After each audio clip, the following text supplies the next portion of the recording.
Nous avons débuté la semaine passée ce sujet, cette thématique de la souffrance. Et en guise d'introduction, nous avons dit que si tu vis assez longtemps, tu vas souffrir d'une manière ou d'une autre. En voulant dire, c'est que la souffrance, elle est inévitable. Nous devons tous, à un moment donné, à un autre, expérimenter la souffrance. Nous ne pouvons pas passer aux côtés. Et j'ai dit aussi, la chose qui est remarquable au moment où on vit présentement, c'est que les enfants de Dieu n'échappent pas non plus à cette réalité de la souffrance. Mais le gros problème avec les enfants de Dieu, c'est qu'en dépit de l'espérance qu'ils possèdent, plusieurs d'entre nous, et je ne parle pas juste de nous à l'Assemblée, ici au portail, mais à travers tout le Québec, à travers la francophonie, à travers la modernité chrétienne, on se rend compte que les enfants de Dieu ont de la misère avec la souffrance, à tel point qu'ils sombrent dans un découragement profond ou encore qu'ils se retournent contre Dieu, refusent les promesses de Dieu. Quelques-uns vont se vautrer dans le monde, comme moi j'ai fait, et dans d'autres circonstances, eh bien, les personnes restent dans l'Église, sont amorphes, intouchables, deviennent téflons, ne croient plus à la prière et leur relation avec Dieu diminue. Tout ça parce que nous n'avons pas encore saisi le rôle de la souffrance ici-bas sur cette terre. Et nous allons tenter de bâtir ce que nous avons dit, de bâtir une sorte de plateforme soutenue par différents piliers.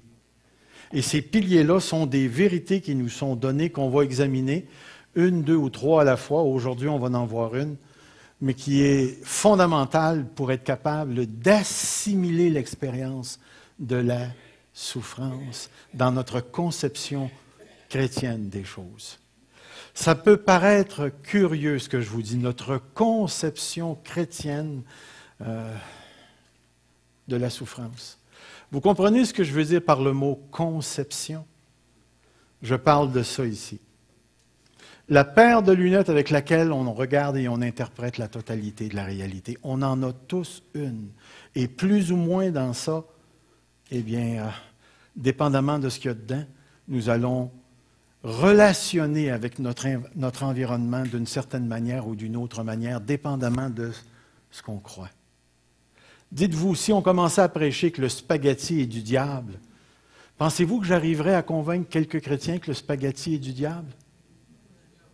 Il y a des enfants de Dieu qui sont tellement crédules qui accepteraient ça juste parce que c'est une personne importante qui l'a dit. On a juste à demander à Béniine de maudire le spaghetti.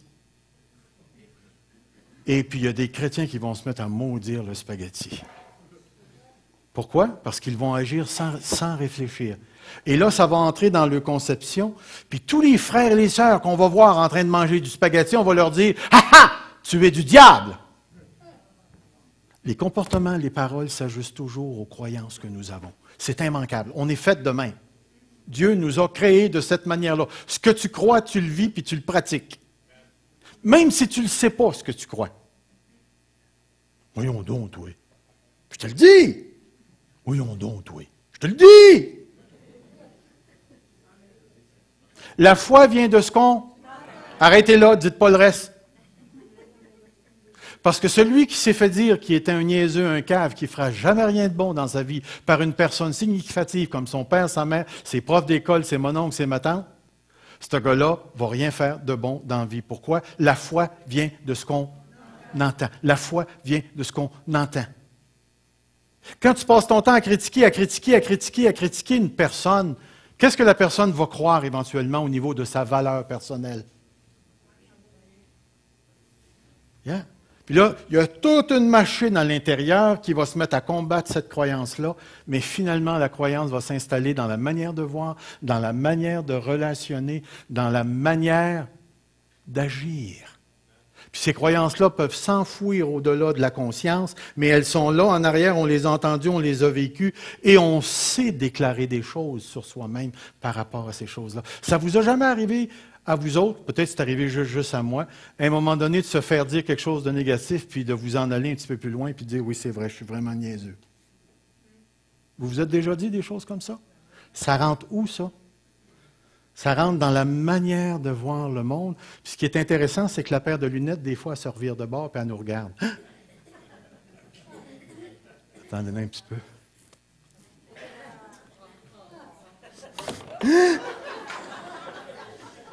Est-ce que vous pouvez voir l'idée? Est-ce que vous comprenez l'idée que je transmets? Quand on arrive à la souffrance, c'est la même chose. Tu es dans une église où on te dit, tu n'as pas le droit d'être malade. Tu arrives dans une église et on te dit, tu n'as pas le droit d'être pauvre. Tu n'as pas le droit de souffrir. Ou on fait tout simplement t'enseigner que Dieu est bon, Dieu est amour. Dieu est bon, Dieu est amour, Dieu est bon. Là, ça part. Tchou, tchou, tchou, tchou, Dieu est bon, Dieu est amour, Dieu est amour, Dieu est amour, Dieu est amour, Dieu est amour. Tout d'un coup, il t'arrive quelque chose où c'est pas l'amour de Dieu que tu rencontres, c'est sa discipline. Mais on ne t'a jamais dit que Dieu était un Père qui discipline. Qu'est-ce que tu vas remettre en question? L'amour de Dieu. D'où vient l'idée d'avoir une compréhension solide et bien assise sur la parole de Dieu. Et c'est pourquoi, sans plus tarder, ce matin, j'aimerais parler du premier pilier sur lequel la souffrance s'assoit. Saviez-vous que depuis les années 1600, 1700, à l'avènement scientifique, de la pensée scientifique, les hommes parlent comme s'ils étaient des penseurs indépendants, capables d'évaluer s'il existe assez de preuves pour démontrer que Dieu existe. Comprenez ce que je viens de dire? Depuis l'avènement de la science, on a mis Dieu en dessous d'un microscope. Puis on s'est dit, nous autres, on va déterminer si Dieu existe ou pas. Notre soi-disant indépendance nous amène à croire que nous sommes séparés de toute la totalité du monde et qu'on est capable de se mettre en dehors du monde puis de porter un jugement sur tout l'ensemble de la création. Les autres n'appellent pas ça la création parce que Dieu existe. Ils appellent ça l'univers. L'univers. On se croit tellement objectif, tellement capable de porter un jugement sur l'ensemble des choses qu'on en arrive même à croire qu'on est capable de décider de l'existence de Dieu. Laissez-moi vous dire que cette mentalité-là se vit encore aujourd'hui.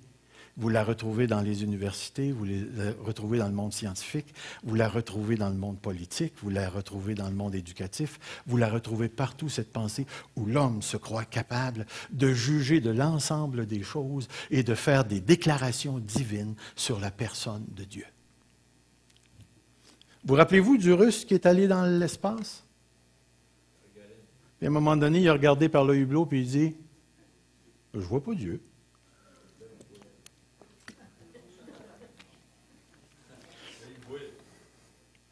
Je me dis à moi-même, son hublot n'était pas très, très grand.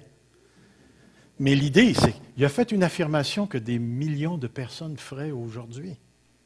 Mais voyez-vous, la Bible dit autre chose. La Bible dit, au commencement, Dieu créa.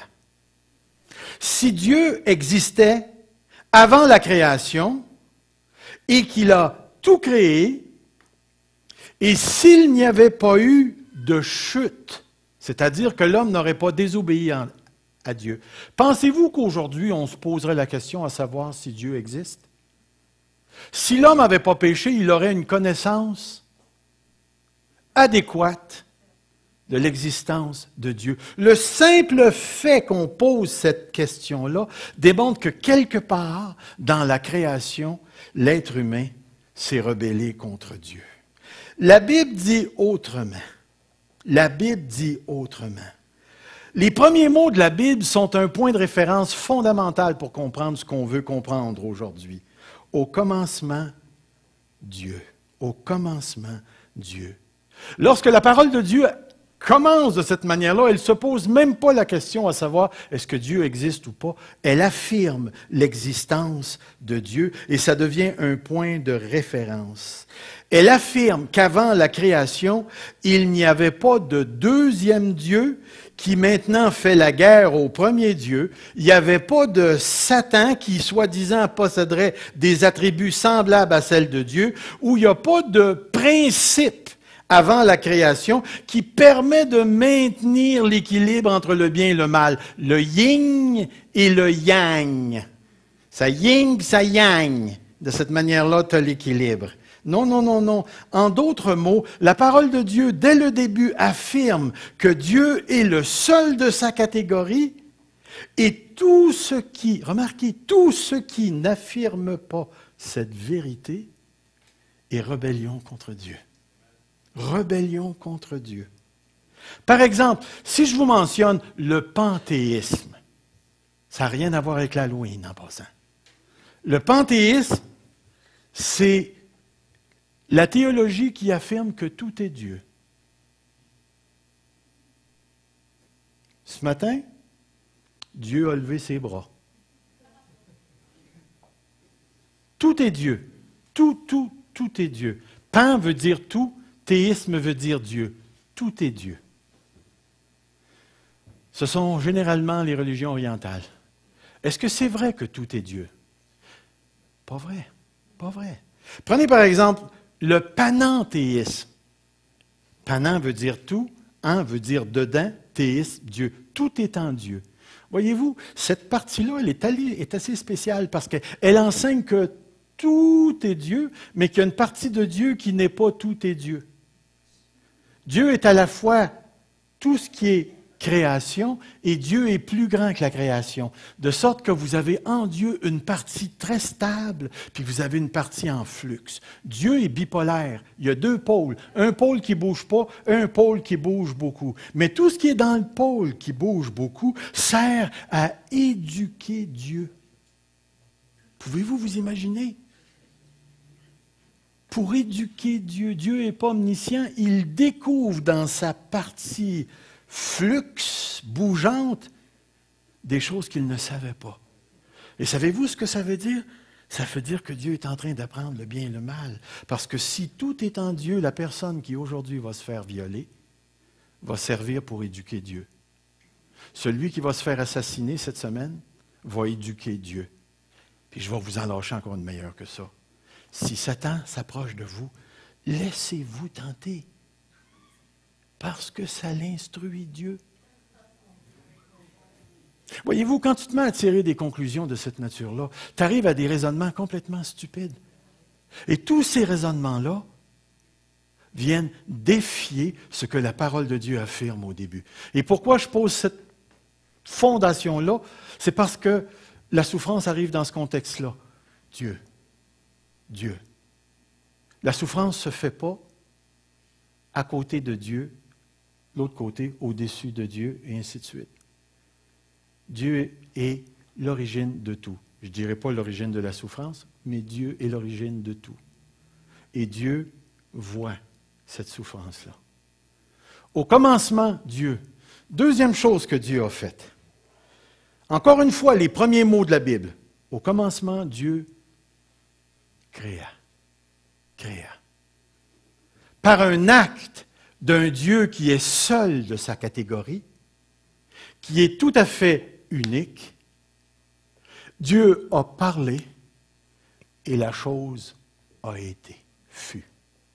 Au commencement, Dieu créa. Par un acte volontaire de sa bonne volonté, de son saint conseil, de ses desseins éternels, Dieu a posé un acte de création. Et la parole de Dieu nous dit ici que Dieu créa. En créant, Dieu venait de poser tout ce qui est vrai, tout ce qui est véridique. Une vérité très importante. Dieu est l'auteur de la création visible et invisible. Vous avez Dieu et vous avez la création. Et Dieu créa la création. Et savez-vous ce que ça veut dire? Remarquez cette fameuse paire de lunettes. Voici ce que ça veut dire. Ça veut dire que la création n'est pas un accident, n'est pas le fruit du hasard, elle est le fruit d'une volonté, d'une intentionnalité. Dieu a créé par intention. Vous savez,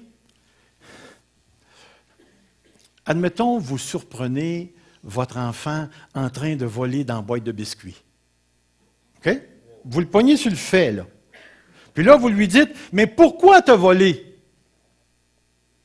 Qu'est-ce que vous lui demandez à l'enfant? Vous lui demandez les raisons de son geste. Oui. Si votre enfant vous dit, ben, c'est parce que papa ne gagne pas assez cher, j'ai voulu ramasser les biscuits pour aller les vendre sur le coin de la rue. Vous allez dire quoi, votre petit gars? Vous allez lui donner une fessée ou vous allez le punir? Papa ne gagne pas assez cher, j'ai voulu. Il vient de vous exprimer sa compréhension des biscuits, puis comment lui, à son niveau, pense pouvoir aider son père.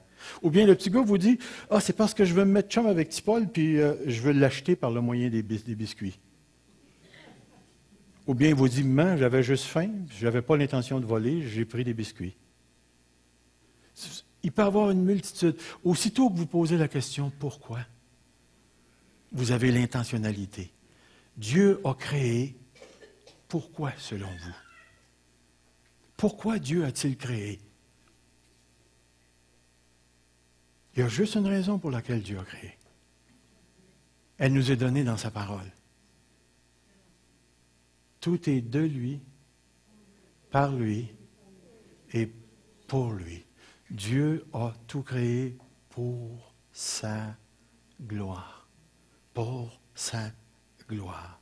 Mais en créant, remarquez ce que je vais dire, en créant, il a donné du sens à la création. Du sens à la création. Prenez par exemple comment on peut changer le sens de la création. Dieu a créé l'homme et il a créé la femme. Est-ce qu'il les a créés pareils? Il les a créés pourquoi? Pour être ensemble, pourquoi? Pour complémenter, pourquoi? Voilà. Le but, là, c'était allez et multipliez-vous et remplissez la terre. Maintenant, comment on peut changer le sens? Deux hommes ensemble. On vient de changer le sens de la création. Deux femmes ensemble. On vient changer le sens de la création. Voyez-vous, Dieu avait signifié sa création. Dieu avait donné le sens à sa création. Non seulement Dieu a créé d'une manière intentionnelle, Dieu a créé en donnant un sens à sa création, mais une autre chose qui est très importante, et celle-là, il ne faut jamais, jamais l'oublier, la création tout entière est redevable à Dieu. La création tout entière est redevable à Dieu. Dans cette relation-là, nous n'avons pas Dieu et la création, nous avons Dieu et la création ici. La création, elle est redevable à Dieu. Elle est redevable à Dieu. La création n'est pas autosuffisante, elle dépend du maintien de son existence par la parole de Dieu qui la garde en vie. Nous sommes redevables à Dieu. Mais voulez-vous bien me dire pourquoi poser tout ça? Bien, quand Dieu a eu fini de créer, comment Dieu a appelé sa création? Qu'est-ce qu'il a déclaré sur sa création? Et voici ce qu'il a dit. Tout est bon. Et il vit que tout était bon. Toute la création visible et invisible était bonne, était bonne, était bonne. Et nous avons besoin de saisir ça, que dès le début, un Dieu bon a créé une bonne création, il l'a signifié en signant son nom dessus par son acte de création, et toute cette création-là dépend de ce Dieu pour le maintien de son existence. Et la parole de Dieu débute comme ça. Et là, vous avez le chapitre 1 et vous avez le chapitre 2 qui est un autre récit de la création qui nous rapporte des éléments différents, mais qui se résume à ceci. Et Dieu vit que tout ce qu'il avait fait était bon. On arrive dans le chapitre 3. Dans le chapitre 3. Et tout d'un coup, dans le chapitre 3, nous avons l'introduction d'un personnage qui est tout à fait particulier, le fameux serpent. La parole de Dieu nous dit que c'était l'être le plus rusé de toutes les créatures de la terre. L'être le plus rusé. Vous savez que le mot rusé, là, veut tout simplement dire le mot prudent, veut dire prudence. Et le mot en lui-même n'a absolument rien de négatif en lui-même.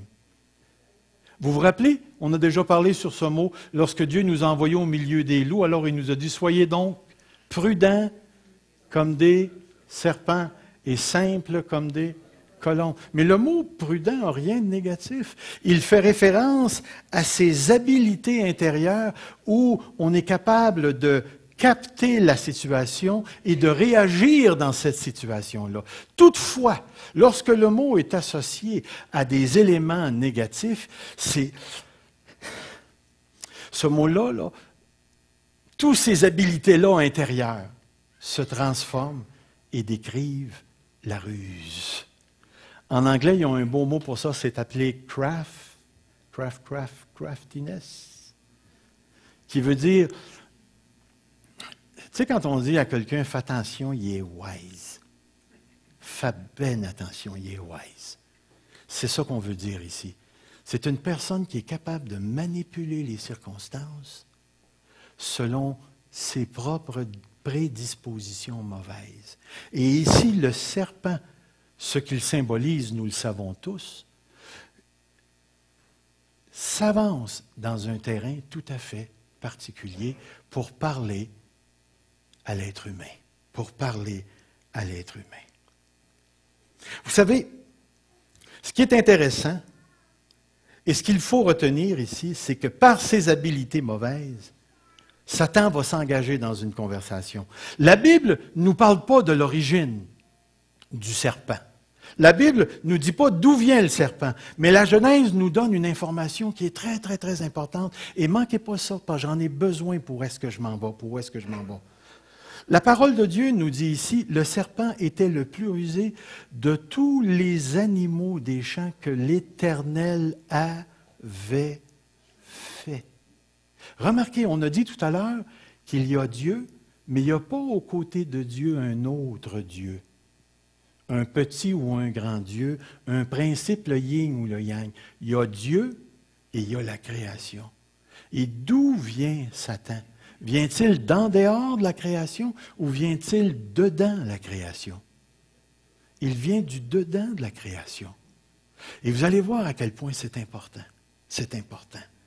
Il est un être créé, il est à l'intérieur de la création, il n'est pas un compétiteur pour la divinité, un être à côté de Dieu sur le même pied d'égalité, il appartient totalement au domaine de la création de Dieu.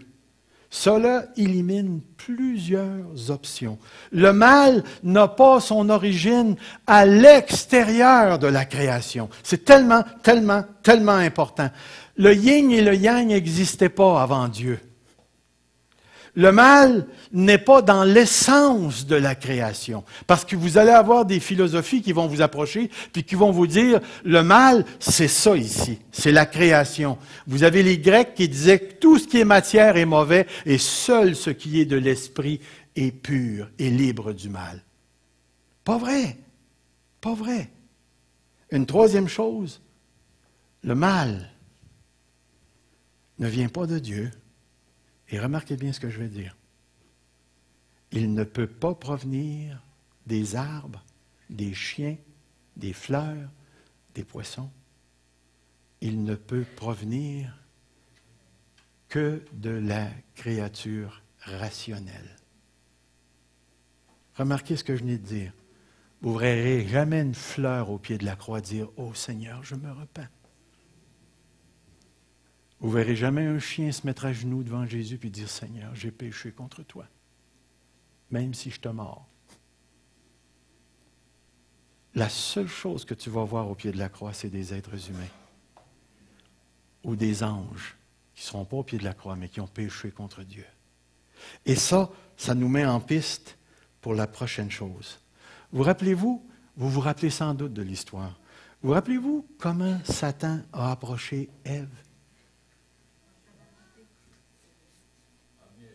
Voyez-vous, Satan n'a jamais nié la création. Jamais, jamais a nié la création. C'est bien plutôt le contraire. À partir de la création, il s'est approché de Ève et lui a dit, Dieu a-t-il réellement dit? Dieu a-t-il réellement dit? Et le but de Satan, par sa question, c'est d'emmener Ève à douter. Et permettez-moi ici d'introduire une idée qui est tellement importante. Pourquoi Satan a-t-il besoin d'emmener la créature à douter pour la faire pécher? Pourquoi le doute pour la conduire au péché? Prenez le temps de réfléchir un petit instant. Pourquoi fallait-il que le diable introduise le doute?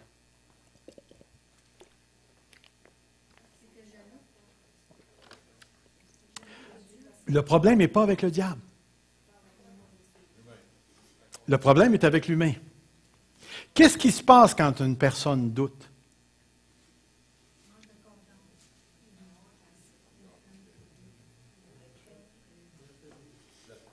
Elle juge.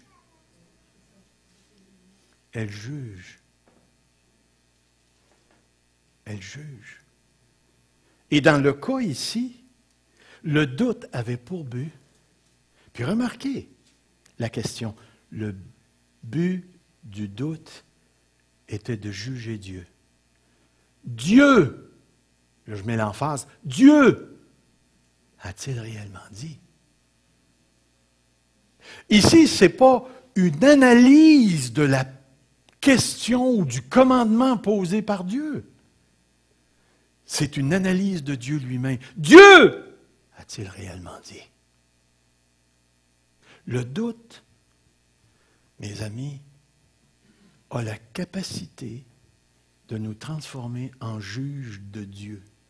Et c'est tellement important pour que nous saisissions le problème de la souffrance. Nous avons jugé Dieu. Voyez-vous, la réaction de Ève, dans le fond, là, elle était bonne. Elle a dit ceci, « Nous mangeons du fruit des arbres du jardin, mais quant au fruit de l'arbre qui est au milieu du jardin, Dieu a dit, vous n'en mangerez point, et vous n'y toucherez point de peur que vous ne mouriez. » Toutefois, la suite du texte nous démontre qu'elle a entretenu une pensée de juger Dieu. Vous savez, Ève aurait pu répondre plusieurs façons. Elle aurait pu dire à Seth, « Toi, mon petit cordon rampant avec un petit cerveau, là, tu ne comprends pas que Dieu nous a créés et qu'il nous a fait. Il sait parfaitement comment on est fait, de quoi nous avons besoin. Il nous a donné tout ça. On a tout ça, sauf ça. » Non, ce n'est pas ce qui s'est passé. Voyez-vous, Satan est revenu à l'attaque. Mais elle a plutôt décidé de juger Dieu et ce jugement a permis au serpent d'introduire son premier mensonge. Vous ne mourrez point. Vous ne mourrez point. C'est une déclaration flagrante contre Dieu. Flagrante contre Dieu. Le doute a permis au mensonge d'entrer. Et Satan a été réellement wise, rusé, parce qu'après avoir déclaré son mensonge, il a introduit une vérité.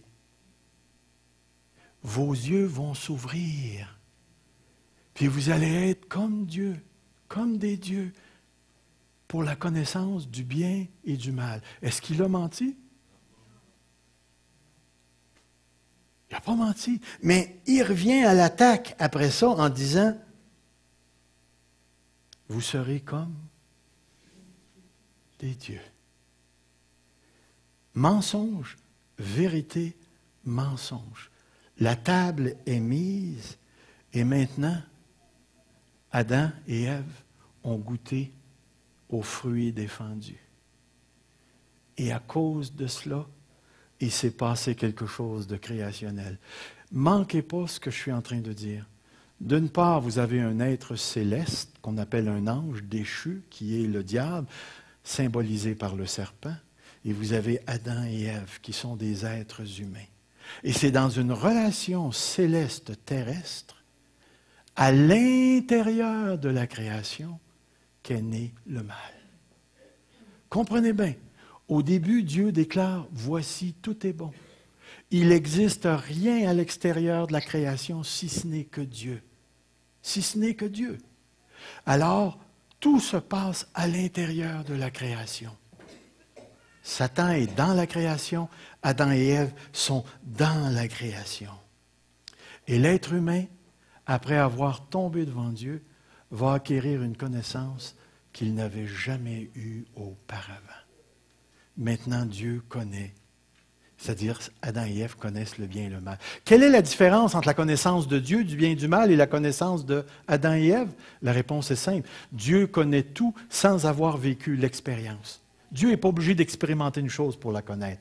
Mais dès que l'homme expérimente quelque chose, cette expérience-là affecte l'homme. Et à partir de ce moment-là, Adam et Ève ont reçu une connaissance qui les a transformés. Transformés. Par cet acte, Adam et Ève ont posé ce qu'on pourrait appeler l'idolâtrie initiale. Pouvez-vous vous imaginer? Pouvez-vous vous imaginer? Dieu est le seul être dans toute la création qui a établi la liste du bien. Lorsqu'Adam et Ève ont péché contre Dieu, ils ont décidé d'établir leur propre liste du bien. Je déclare aujourd'hui que ce que moi je fais, c'est bien. Dites-moi, entre vous et moi, est-ce que l'Église de Dieu est encore touchée par ça? Est-ce qu'on retrouve encore des enfants de Dieu qui décident d'eux autres mêmes de ce qui est bien et du mal? Oh! Je vous le dis. Je l'ai fait.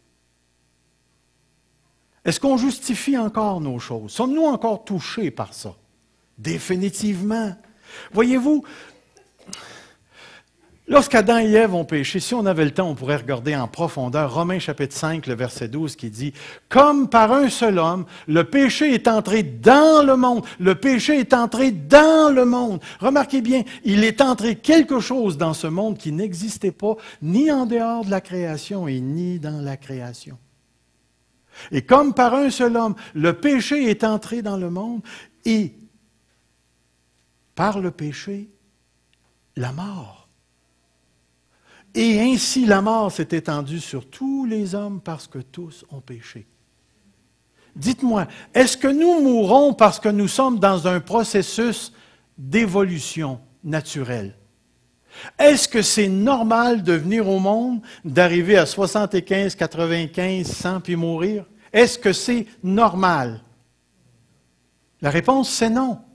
C'est jamais le fruit de la nature.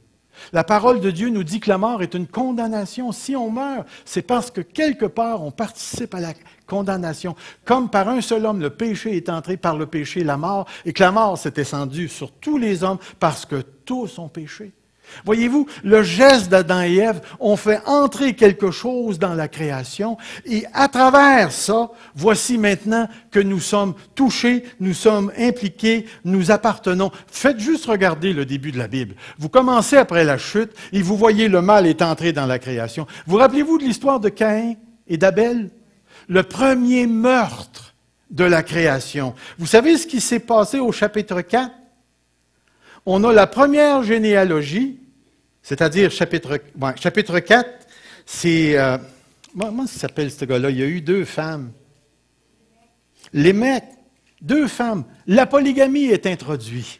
Chapitre 5, on a Adam connu sa femme, puis ça a donné un autre enfant. Puis là, il y a toute une lignée qui part. Vécu tant d'années, puis il y a eu des fils, des filles, puis il mourut. Tant d'années, il mourut. Tant d'années, il mourut.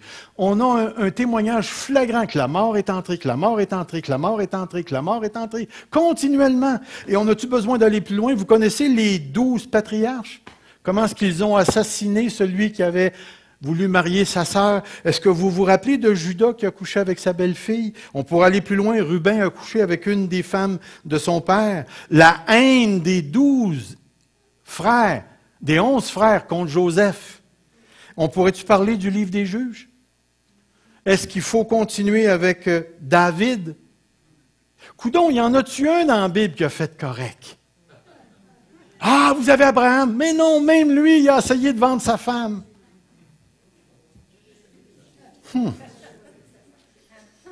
Y a-t-il un roi qui n'a pas péché? Y a-t-il un des apôtres qui n'a pas gaffé? Paul s'est mis en colère, Pierre a joué à l'hypocrite. Jean, on ne sait pas comment ça a fini, mais il a voulu faire descendre le feu du ciel. Puis tu regardes ça aller, puis tu te dis, y en a-tu un qui fait comme faux? Y en a-tu un, au moins un dans la Bible, qui n'est pas touché par le mal? C'est certain, vous allez me dire Jésus. Ben, c'est bien facile de dire Jésus. Il était Dieu. Il était déjà immunisé. Mais on n'en trouve pas dans l'Écriture. Nous avons tous été touchés par le péché. Écoutez bien ce texte. Il nous est dit ici dans Romains 1,18, puis je vais vous lire 2 textes assez longs. Regardez bien. La colère de Dieu se révèle du ciel contre toute impiété et toute injustice des hommes qui retiennent injustement, qui retient justement la vérité captive. Car ce qu'on peut connaître de Dieu est manifeste pour eux, Dieu le leur ayant fait connaître. Car, il va dire un petit peu plus loin, ils sont donc inexcusables. Car ayant connu Dieu, ils ne l'ont point glorifié comme Dieu, ils ne lui ont point rendu grâce, mais ils se sont égarés dans leurs pensées et dans leur cœur, sans intelligence, a été plongé dans les ténèbres. Se vantant d'être sages, ils sont devenus fous, ils ont changé la gloire du Dieu incorruptible en image représentant l'homme corruptible, des oiseaux, des quadrupèdes et des reptiles. C'est pourquoi Dieu les a livrés à l'impureté selon les convoitises de leur cœur. Ainsi, ils déshonorent eux-mêmes leur propre cœur. Eux qui ont changé la vérité de Dieu en mensonge, qui ont changé la vérité de Dieu en mensonge, et qui ont adoré et servi la créature au lieu du Créateur qui est béni éternellement. Amen. Et là, c'est pourquoi Dieu les a livrés à des passions infâmes. On va aller un petit peu plus bas. Comme ils ne se sont pas souciés d'avoir la connaissance de Dieu. Remarquez bien. Dieu les a livrés à leur sens réprouvé, un jugement réprouvé, disqualifié, pour commettre toutes sortes de choses indignes, étant remplis de toute espèce d'injustice, de méchanceté, de cupidité, de malice, plein d'envie, de meurtre, de querelle, de ruse, de malignité, rapporteurs, médisants, impies, arrogants, hautains, fanfarons, ingénieux au mal, rebelles à leurs parents, dépourvus d'intelligence, de loyauté, d'affection naturelle, de miséricorde. Boy, on a l'impression qu'on lit le Journal de Montréal. Puis ensuite, il est en train de dire, eh bien, qu'ils connaissent le jugement de Dieu, déclarant dignes de mort ceux qui commettent de telles choses. Non seulement ils les font, mais ils approuvent ceux qui les font. Et ce que l'apôtre Paul est en train de nous donner ici, c'est pas la description des gros mafieux, méchants, mauvais, là. Il est en train de décrire l'humanité dans son ensemble. Dans un autre texte, il va dire, quoi donc, en parlant des Juifs, sommes-nous plus excellents? Il dit nullement, car nous avons déjà prouvé que tous, Juifs et Grecs, sont sous l'empire du péché, l'emprise du péché. Selon il est écrit, puis remarquez bien, il n'y a pas de juste, pas même un seul. Nul n'est intelligent, nul ne cherche Dieu. Tous sont égarés, tous sont pervertis. Il n'en est aucun qui fasse le bien, pas même un seul. Pas même un seul. Ils ne connaissent pas le chemin de la paix. La crainte de Dieu n'est pas devant leurs yeux. Frères et sœurs, c'est toute l'humanité que l'apôtre Paul est en train de décrire. Voyez-vous, le premier pilier qu'on pose pour la souffrance, c'est une petite phrase bien simple. On est une race de damnés. On est une race de damnés. C'est le premier pilier. Nous, les êtres humains, nous avons fait entrer dans l'univers le péché. Et par le péché, la mort. N'oubliez pas, dans la parole de Dieu, la mort, ce n'est pas la cessation de l'existence du corps. Oui, ça en fait partie. Mais vous rappelez-vous du texte dans Éphésiens 2 qui dit, nous étions morts par nos offenses, dans lesquelles nous marchions. Marchions. Puis le mot marcher veut dire vivre. Vivre. On était morts par nos transgressions, nos péchés dans lesquels nous vivions. Puis il va plus loin que ça. L'association, selon le prince de la puissance de l'air, qui agit maintenant dans les fils de la rébellion. C'est encore une déclaration sur tout l'univers. Tout l'univers a été touché. Vous rappelez-vous quand Dieu a créé Adam et Ève? Il les a créés à son... Vous rappelez-vous comment Dieu a créé Adam? Il a ramassé un tas de poussière, il en a fait un corps, puis après ça, il a soufflé dedans. Pourquoi lui a-t-il fait un corps? Vous avez déjà arrêté sur cette question-là? Pourquoi Dieu a donné un corps? Alors, remarquez, avant le corps, Dieu va tout créer, puis après ça, il va créer l'homme. Pourquoi il a créé un corps? Mais pour que l'homme soit en contact avec tout ce que Dieu a créé. Mais en même temps, tu te tournes de bord. Comment Dieu a-t-il rendu l'homme vivant? En lui insufflant dans les narines. Et qu'est-ce qu'il a reçu à partir de ce moment-là? La vie, l'esprit, l'âme. Et ça l'a mis en contact avec toute la dimension surnaturelle, spirituelle. Voyez-vous, l'être humain, même les anges n'ont pas été faits comme ça. Il y a juste les êtres humains qui sont la porte entre le ciel et la terre. Pourquoi pensez-vous que Jésus a pris un corps, qui n'est pas venu mourir en esprit sur la croix? Jésus s'est constitué humain exactement comme nous. Pourquoi? Parce que l'homme est la seule créature qui a été créée à l'image de Dieu. Et Dieu l'a créé pour régner sur toute sa création visible et invisible. Il l'a fait à son image. Je ne suis pas en train de dire que le corps fait partie de l'image de Dieu, mais le corps permet à l'homme de gérer sur toute la matérialité de l'univers et par l'esprit, il est capable de régner sur toute l'immatérialité. Il est le seul être dans toute la création. Pouvez-vous vous imaginer, Dieu a fait un être spécial, lui a donné le pouvoir et la mission de remplir toute la terre de la gloire de Dieu parce que c'était sa mission. Et cet être-là a eu un pouvoir créateur pendant un instant. Il a fait entrer dans la création ce qu'il n'y avait pas dans la création. Il a fait entrer le péché et par le péché, la mort. Et que la mort s'est étendue sur toute la création. Maintenant, je te pose la question. Pourquoi souffrons-nous? Pourquoi souffrons-nous? Tous ceux qui viennent au monde à l'intérieur de la création, nos enfants, nos petits-enfants, viennent au monde dans une chose qu'on a fait entrer, qui s'appelle le péché, la mort. Et prenez la mort dans le sens large. Tout ce qui conduit à la mort fait partie de la mort. Tout ce qui n'est pas la vie est la mort. Le péché, c'est la mort. La mort physique, c'est la mort. La mort intérieure, la séparation d'avec Dieu. La dégénérescence, la corruption, la maladie fait toute partie de ce qu'on a fait entrer dans cette création. Et j'aurais pu aller jusqu'à Romains 8 puis dire, écoutez, Romains 8, là, c'est marqué clairement, la création tout entière souffre les douleurs de l'enfantement à cause de celui qui l'a soumise. Et qu'est-ce qui est arrivé avec le péché d'Adam? Dieu a maudit la terre. Et maintenant, toute la terre participe à cette corruption. Le premier pilier, c'est qu'on est tous des damnés. On est tous des damnés.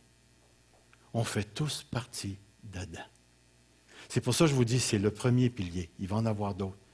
Mais on a fait entrer quelque chose dans l'univers qui nous détruit et qu'on n'est plus capable de renverser. Et c'est pour ça que je te dis, si tu viens au monde et que tu vis assez longtemps, je te garantis que tu vas souffrir.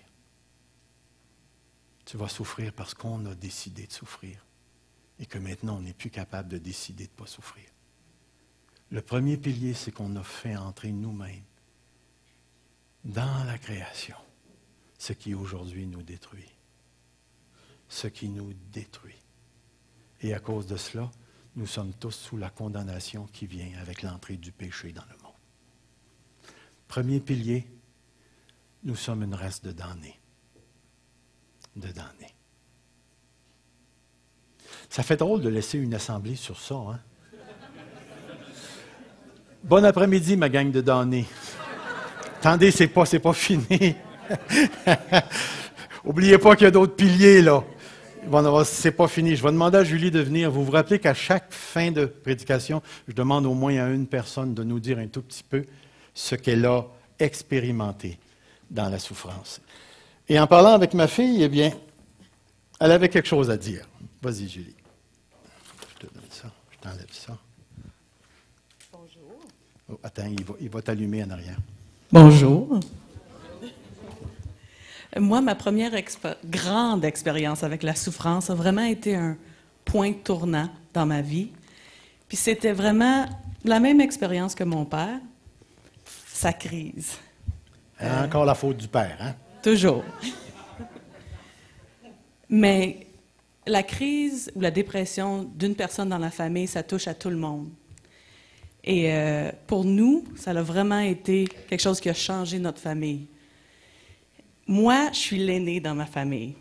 Fait que quand mon père était en crise, ma mère souffrait, j'ai pris la responsabilité sur moi de prendre soin des autres.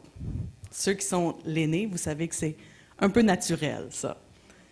Je me sentais vraiment responsable du bonheur des autres dans ma famille.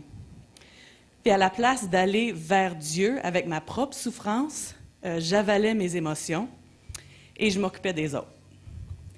Puis quand Dieu a commencé à guérir mon père, ma mère, ma famille, j'avais plus besoin de m'occuper des autres. Puis je savais pas quoi faire parce que j'avais toutes ces émotions-là en dedans de moi.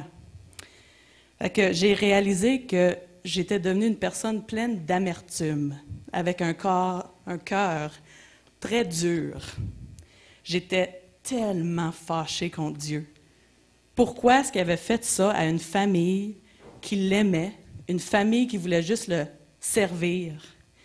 Puis pendant 3 ans, vraiment, j'ai resté pognée dans ces émotions-là. J'étais tellement négative que personne ne voulait être autour de moi. Personne ne voulait sortir, prendre un café avec moi, rien, parce que j'avais juste des mauvaises choses à dire. J'ai même perdu des amis dans ce temps-là. Finalement, j'en avais assez, je n'étais plus capable. Puis j'ai décidé d'aller voir un thérapeute chrétien. La guérison n'a pas été instantanée, mais ça m'a laissé avec une image puis une leçon très chère. C'est ça en français? Oui, Cher? Oui. OK. Le thérapeute m'a expliqué que j'étais comme de l'or. Et pour purifier l'or, il faut du feu. Beaucoup, beaucoup de feu.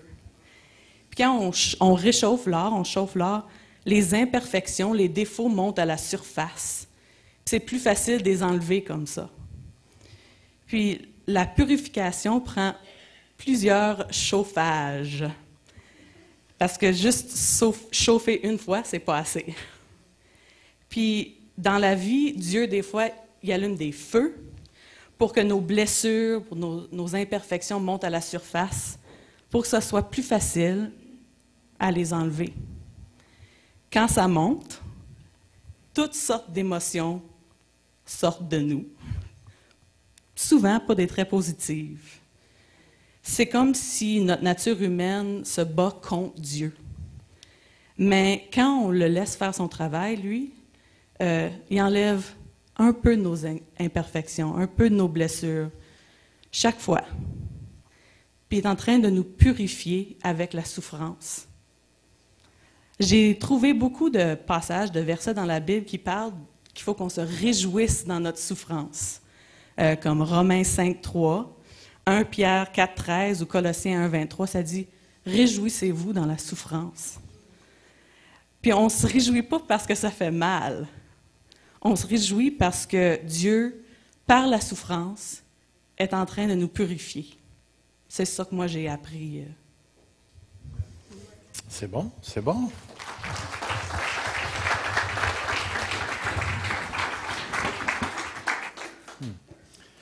Une phrase qui a capté mon oreille en terminant. La nature humaine se bat pour résister à Dieu. je peux confirmer, affirmer, déclarer cette phrase-là comme étant vraie dans la vie de plusieurs d'entre vous. Regardez bien, je vais le redire, dans la vie de plusieurs d'entre vous. Je me surprends moi-même à me retrouver dans une position où ma première parole, c'est non, Seigneur. Après, je réalise. On souffre tous parce que nous appartenons à ceux qui se sont rebellés contre Dieu. S'il vous plaît, si quelqu'un souffre ce matin, partez pas d'ici en disant « je suis un damné ». Puis allez vous jeter en avant d'un train ou quelque chose comme ça. S'il vous plaît, faites pas ça. Attendez au moins les 3 autres messages. Pourquoi? Parce que le premier morceau de la souffrance, il est négatif. Et il ne peut pas être autrement. Ce n'est pas la faute à Dieu si on souffre, c'est à cause de nous. Oui, mais moi, Adam, c'est pas... Tu es en Adam. Tu es dans la gang. Tu l'as démontré parce que tu as fait souffrir des gens toi-même. Alors, pars pas d'ici en t'imaginant qu'on vient de terminer tout ce qu'il y a à dire sur la souffrance. Laisse le Saint-Esprit agir dans ta vie dans les prochains dimanches matins. Julie l'a dit. Ça ne guérit pas tout d'un coup. Dieu va chauffer l'or, ça sort un petit peu. Dieu va chauffer l'or, ça sort un petit peu plus. Dieu va chauffer l'or, ça sort un petit peu plus. C'est continuellement comme ça. Il y a une sanctification qui se fait. Ça ne veut pas dire qu'on va toujours souffrir, mais on fait partie de tous ceux qui souffrent. Quand tu te retrouveras tout à l'heure dans un salon de funéraire, ou tu te retrouveras à l'hôpital tout à l'heure, puis que la personne te dit « Pourquoi ça m'arrive? » Va pas lui dire parce qu'elle est damnée, ça ne l'aidera pas pantoute. Va surtout pas dire ça. Tu n'auras plus de chance de témoigner. Mais au moins, toi, comprends que même si elle ne comprend pas sa souffrance, elle fait partie de ceux qui l'ont engendrée. Elle fait partie de ceux qui l'ont engendrée, puisque nous étions tous des fils et des filles de la rébellion. Alors, premier pilier ce matin, c'est qu'on appartient à une race qui s'est rebellée contre Dieu. À cause de cette rébellion-là, nous avons été placés sous la condamnation et Dieu a maudit la création. Et l'homme, à cause de son rôle particulier de porte qui rouvre sur la terre et sur le ciel, a étendu son péché à toute la création. Vous allez comprendre tout à l'heure pourquoi Dieu est obligé de recréer une terre et des nouveaux cieux. Parce que tout ce qu'on a touché, nous, on l'a corrompu. Alors, premier pilier, nous souffrons tous à cause de ce que nous avons engendré en Adam. Courbons-nous devant Dieu. Merci Seigneur pour ce moment ce matin, pour le témoignage. Merci Seigneur pour tout ce que tu as fait dans nos vies. Viens parler à nos cœurs maintenant. Et quand la souffrance nous touchera, Seigneur, rappelle-nous que nous faisons partie d'un monde qui est sous la condamnation. Et que cette condamnation-là agit encore sur cette terre présentement. Jusqu'à ce que tu reviennes, ouvre nos cœurs à Jésus pour qu'on puisse comprendre de plus en plus de quoi il nous a sortis. Que ton Esprit Saint veille sur nous, nous remplisse et nous amène dans ces circonstances ici à glorifier le nom de Jésus-Christ par-dessus toute autre chose, toute souffrance, toute création et toute créature. Que le nom de Jésus-Christ soit glorifié. Amen. N'oubliez pas votre gâteau.